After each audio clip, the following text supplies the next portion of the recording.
los tumores testiculares, como hemos dicho, tasa elevada de curaciones, a pesar de que al diagnóstico hasta el 40% ya presentan metástasis. En su mayoría, la principal vía de diseminación es linfática, excepto un caso concreto que luego comentaremos. Son pacientes jóvenes, normalmente en la tercera, cuarta década de la vida. Y siempre en el tratamiento vamos a por todas. Desconfiad de las preguntas que os hablen de tratamiento paliativo en un tumor testicular, de fase terminal de un tumor testicular. Desconfiad de este tipo de respuestas, porque la tasa de curaciones es elevada si son pacientes jóvenes, así que siempre vamos a por todas.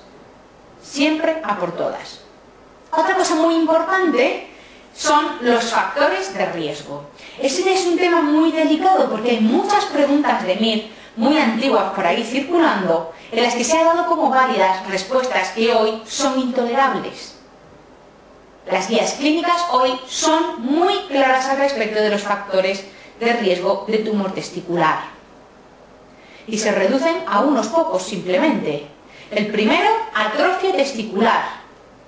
Da igual cuál sea el origen de esa atrofia, un traumatismo, una orquitis urliana, las famosas paperas que, como decían las abuelas, que se bajan a los testículos, pues eso es una orquitis urliana. Y si produce atrofia, esa atrofia sí es un factor de riesgo, pero no el traumatismo en sí mismo ni la orquitis urliana en sí misma, pero puede serlo si produce atrofia testicular, cualquier otra infección, etcétera, etcétera.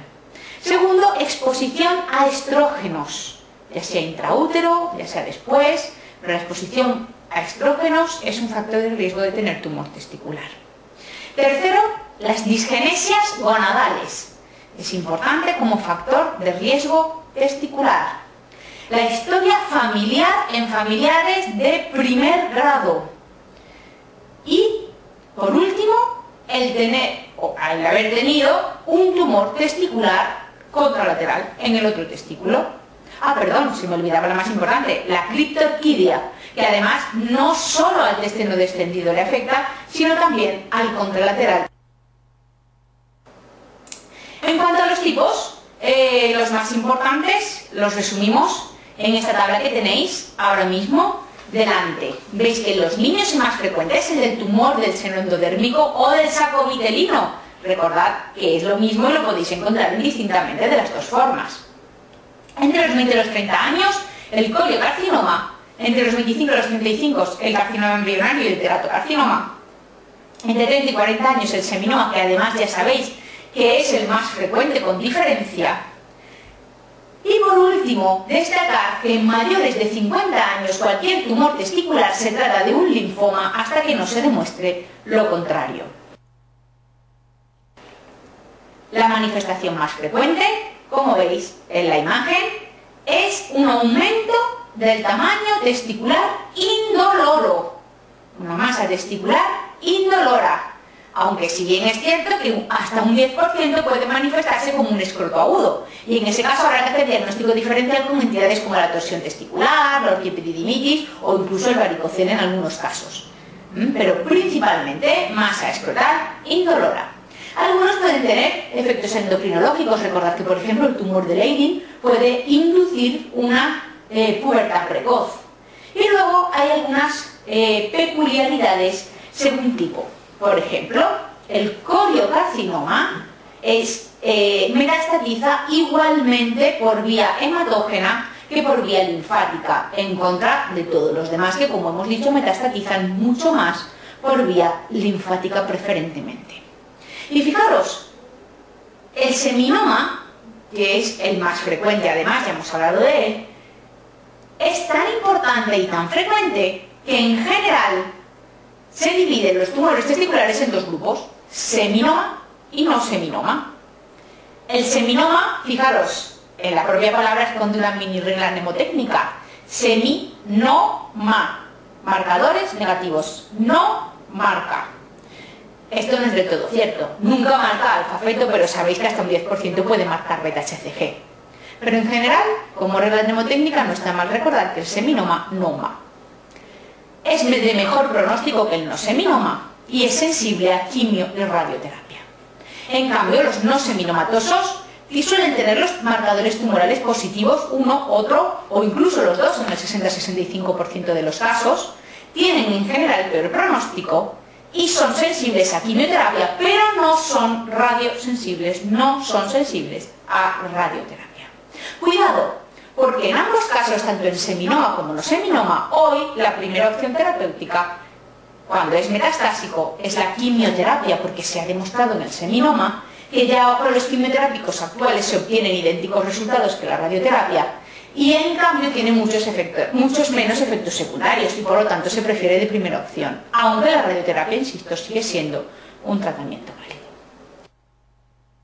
Bien, ya hemos dicho que ante la sospecha por un aumento del tamaño testicular de un tumor testicular, está perfectamente justificado que yo haga una extirpación testicular. Fijaros, muy importante, pedir los marcadores tumorales antes de la cirugía o pericirugía. ¿Por qué? Porque si son negativos no me va a servir para nada, pero si son positivos me van a ser muy útiles en el seguimiento posterior de este paciente.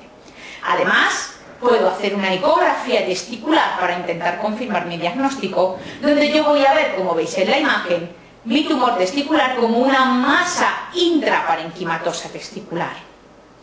Solamente como una masa, porque en muchos casos la veremos como hipoecoica y en otros la veremos como hiperecoica o heterogénea.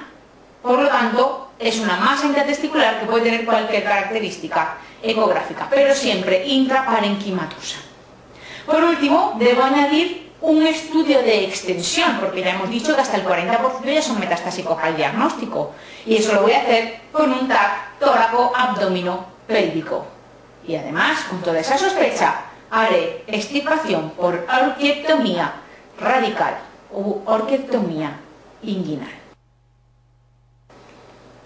Bien, una vez yo ya he hecho esta orquiectomía y tengo mi estudio de extensión, voy a saber, primero, cuál es el apellido de ese tumor, es decir, qué tipo de tumor testicular es. Y además, si es metastásico o no. Si es metastásico, tendré que darle un tratamiento complementario. Ya he dicho que preferentemente de inicio con quimioterapia.